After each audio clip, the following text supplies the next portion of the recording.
حضرت عثمان غنی کو اٹھائیے. حضرت عثمان غنی جب قبر کے بارے میں سنا کرتے تھے اور عذاب قبر کے تعلق سے اگر کوئی کسی سے کچھ سن لیا کرتے تھے بہت ہی زیادہ روتے تھے, اور قبرستان اگر جایا کرتے تھے اور قبروں کے پاس جاتے تھے تو بہت ہی زیادہ دہاڑ مار کر کے رویا کرتے تھے.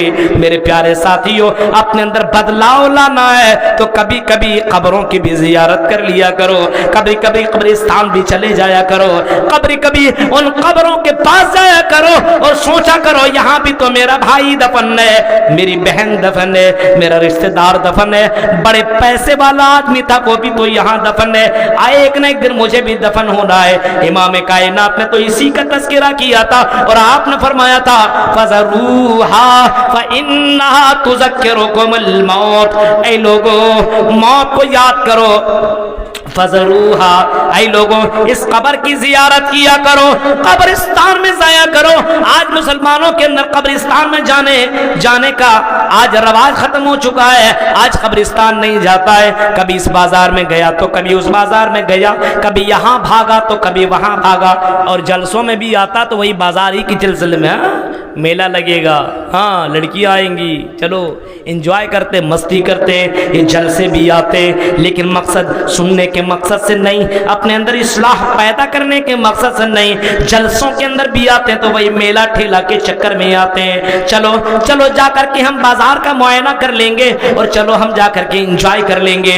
میرے پیارے ساتھیوں غور کرو, اللہ کے نبی صلی اللہ علیہ وسلم نے فرمایا فَذَرُوهَا فَإِنَّهَا تُذَكِّرُكُمُ الْآخِرَةَ, وہ لوگوں قبرستان کی زیارت کیا کرو, وہ لوگوں قبر کی زیارت کیا کرو, قبرستان میں جایا کرو, کیونکہ یہ قبرستان میں جانے سے اور قبروں کی زیارت کرنے سے تمہیں موت یاد آئے گی, تمہیں آخرت یاد آئے گی, تمہیں اپنی زندگی کی حقیقت معلوم ہوگی کہ آج نہیں تو کل تمہیں بھی تو اس قبر کے اندر جانا پڑے گا.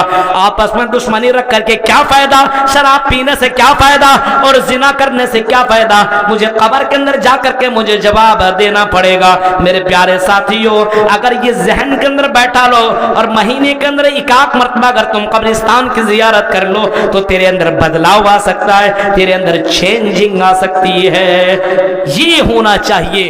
اگر اپنے اندر بدلاؤ لانا ہے تو میرے بھائیو قبروں کی زیارت کرو. بازار تو بہت جاتے ہو نا, کٹیہار وغیرہ بازار میں تو جانا ہی جانا ہے, اگل بگل اور بھی ہٹیا اٹیا آپ کے یہاں لگتا وہاں چلا جاتا آدمی, لیکن میرے بھائیو قبرستان کی بھی زیارت کیا کرو. آپ کو موت یاد آئے گی, آپ کو اپنی آخرت یاد آئے گی, آپ کو اپنے آپ کے اندر بدلاؤ نظر آئے گا کہ آج نہیں تو کل مجھے بھی مرنا ہے اور اسی قبر کے اندر جانا ہے. میں نے اس قبر کے لیے کون سی تیاری کی ہے؟ یا ایھا الذین آمنوا قوا انفسکم واہلیکم نارا, اے ایمان والو تم اپنے آپ اور اپنے پریوار والے کو دونوں کو جہنم کی آگ سے بچاؤ, خود کو بھی جہنم سے بچاؤ اور اپنے پریوار والے کو دونوں کو جہنم کی آگ سے بچاؤ. اپنے بچوں کو, اپنے بیوی کو, اپنے بیٹے کو, اپنے بیٹی کو, سب کو جہنم کی آگ سے بچاؤ. اس جہنم سے آگ سے بچنے کے لیے نماز کی پابندی ضروری ہے, نماز کی پابندی بہت ضروری ہے. آج سماج کے اندر آج اتنے جلسے اور جلوس ہوتے ہیں, لیکن میرے بھائیوں کل جتنے نمازی تھے آج بھی اتنے نمازی ہیں. پوری رات تقریر سنیں گے اور فجر کے نماز میں گول, فجر کے نماز میں غائب, لگتا جلسہ سن لیا, تقریریں سن لی, جلسے کے اندر شرکت کر لی, جنت الفردوس میں پہنچ گیا. دیکھ رہے ہیں آج نماز نہیں ہے, نماز کی پابندی نہیں ہے, مسجدیں ویران ہے. میرے بھائیو بابری مسجد کو توڑا گیا, بابری مسجد کو ہم سے چھین لیا گیا, کہ یہ کہہ لیجئے بابری مسجد توڑ دی گئی, لیکن کوئی بولنے والا نہیں ہے, وہاں کوئی نماز پڑھتا ہی نہیں تھا. اور بھی جگہوں پہ مسجدوں کے اوپر نظریں ہیں, لیکن میرے بھائیو بتاؤ مسجدوں کو ویران نہیں آباد نہیں کرو گے تو مسجدوں کی حفاظت کیسے ہو سکتی ہے؟ مؤذن اذان تو دیتا ہے حی علی الصلاۃ حی علی الفلاح, آؤ نماز کی طرف, آؤ کامیابی کی طرف. ہم اپنی دکان چھوڑنے کے لیے تیار نہیں ہے, ہم اپنے گھر چھوڑنے کے لیے تیار نہیں ہے, ہم اپنی گپیں چھوڑنے کے لیے تیار نہیں ہے, ہم اپنے بچے اور بیوی کو چھوڑنے کے لیے تیار نہیں ہے. او مسلمانوں غور کرو, اس نماز کی پابندی کرو, کیونکہ یہ نماز تمہیں برائیوں سے روکے گی, یہ نماز تمہیں بے حیائیوں سے روکے گی. ان الصلاۃ تنہی تنہا عن الفحشاء والمنکر، بے شک نماز بے حیائی اور برائیوں سے روک دیتی ہے. یہ نماز انسان کو برائیوں سے بے حیائیوں سے دور کرتی ہے. نماز کی پابندی نے، مولوی صاحب پتہ نہیں میرا بچہ سدھر ہی نہیں رہا ہے، یہی سب کر رہا. ارے وہ بچہ سدھرے گا کہاں؟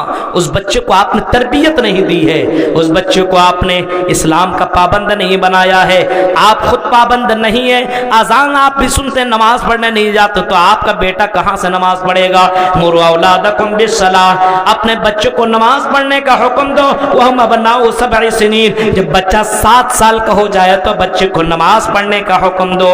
نماز پڑھنے کے بارے میں کہو، چلو میرے بیٹے، جس اللہ نے پیدا کیا ہے، جس اللہ نے ہاتھ دیا، پیر دیا، جس اللہ نے زندگی دی ہے، اس اللہ کو خوش کرو، اس اللہ کے سامنے سجدہ کرو، کیونکہ میرے بیٹے اسی کے لیے تو اللہ تعالیٰ نے ہمیں اور آپ کو پیدا کیا ہے. وَمَا خَلَقْتُ الْجِنَّ وَالْإِنسَ لیعبدون. اپنے بچے سے کہو، اے میرے بیٹے، قرآن تو کہتا کہ ہم نے اپنے بندوں کو انسانوں کو اور جنوں کو اپنی عبادت کے لیے پیدا کیا ہے. اے میرے بیٹے چل، میں بھی نماز پڑھنے کے لیے جا رہا ہوں، تو بھی نماز پڑھ. اپنے بچے کو 6-7 سال کا جب بچہ ہو تو اس بچے کو نماز کا عادی بناؤ.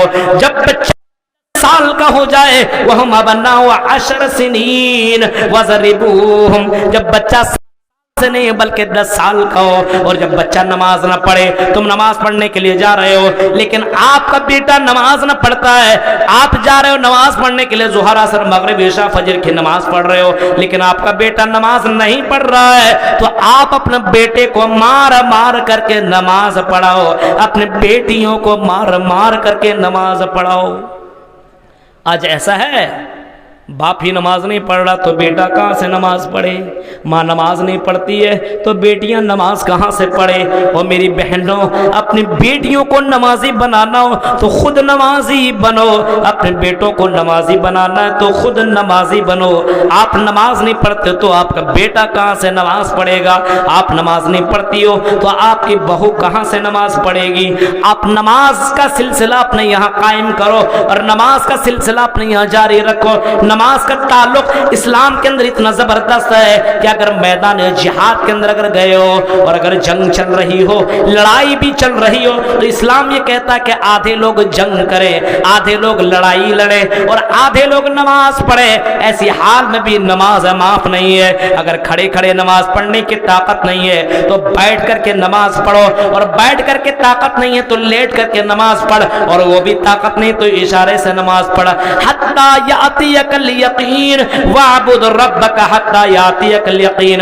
قرآن کہتا ہے جب تک موت نہ آ جائے تب تک اللہ کی عبادت کرتا رہا، اللہ کی عبادت کرتا رہا، عبادت کرتا رہا، کیونکہ اسی عبادت کے لیے تو اللہ تعالیٰ نے پیدا کیا ہے. یہ نماز انسان کو بے حیائیوں اور برائیوں سے روک دے گی. بندہ جب نماز پڑھے گا تو انسان برائیوں سے اپنے آپ کو روک لے گا، اپنے آپ کو برائیوں سے کنٹرول کر لے گا. ان الصلاۃ تنہی عن الفحشاء والمنکر. وہ لوگوں نماز کی پابندی کرو. یہ نماز انسان کو ایمان والا بنا دے گا، انسان کو اچھا انسان بنا دے گا، مومن بنا دے گا، مسلمان بنا دے گا. نماز اپنے یہاں ہے ہی نہیں. نماز جائیے فجر میں چیک کیجئے، آپ ظہر میں، عصر، جمعے کے دن میں نماز پڑھنے کے لیے آتے ہیں. خطبہ میں آپ کبھی کہیں دینے کا موقع ملتا تو کب آدمی آ رہا ہے؟ جب خطبہ ختم ہونے والا رہتا ہے تب. ایسا لگتا ہے مسجد نہیں ہے وہ سسرال آ رہا ہے. اب کھانے کی بات آئی ہے، بس چلو جا کر کے کھانا کھا لو. بتائیے عجیب مسئلہ ہے میرے بھائیوں. جب قرآن من یوم الجمعۃ فسعوا الی ذکر اللہ، اور میرے بندو جب اذان کی آواز دی جائے، جب تمہیں نماز جمعہ کے لیے بلایا جائے، اذا نودی للصلاۃ من یوم الجمعہ فسعوا الی ذکر اللہ، جب نماز جمعہ کے لیے تمہیں پکارا جائے، بولا جائے، فسعوا الی ذکر اللہ، تو اللہ کے ذکر کی طرف دوڑو، اللہ کے ذکر کی طرف نکلو. وذروا البیع، اور اپنے کاروبار کو ترک کر دو، کو چھوڑ دو, دکانوں کے اندر تم تالے لگا دو. میرے بھائیوں لیکن آج ہمارے یہاں ایسا نہیں ہو رہا ہے. جاؤ مدینہ کے اندر دیکھو, مکہ کے اندر دیکھو میرے بھائیوں, جب آزان دی جاتی ہے لوگ اپنی اپنی دکانیں بند کر دیتے ہیں. آج بھی باقاعدہ مدینہ کے اندر بھی, مدینہ الرسول کے اندر بھی, آپ مدینہ کا جو مارکیٹ ہے اس کے اندر آپ جائیے, آزان ہوتی ہے اس کے بعد کوئی بھی آدمی, دکان کا مالک کسی بھی کسٹمر کو سامان دینے کے لیے تیار نہیں ہوتا ہے. آزان ہو چکی ہے, اب ہم اپنا سامان تمہیں دے نہیں سکتے.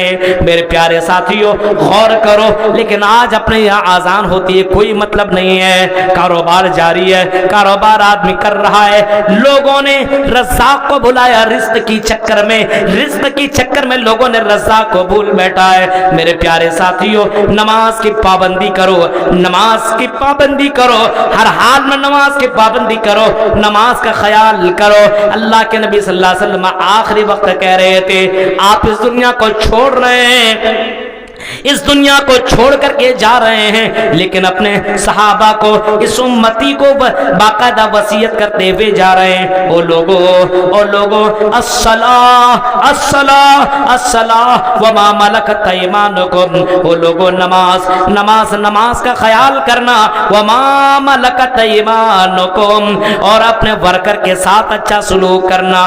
آپ کے ماتحت میں جو لوگ ہوں گے اس کے ساتھ اچھا برتاؤ کرنا, اپنے نوکروں کے ساتھ اچھا سلوک کرنا, اپنے ورکروں کے ساتھ اچھا سلوک کرنا.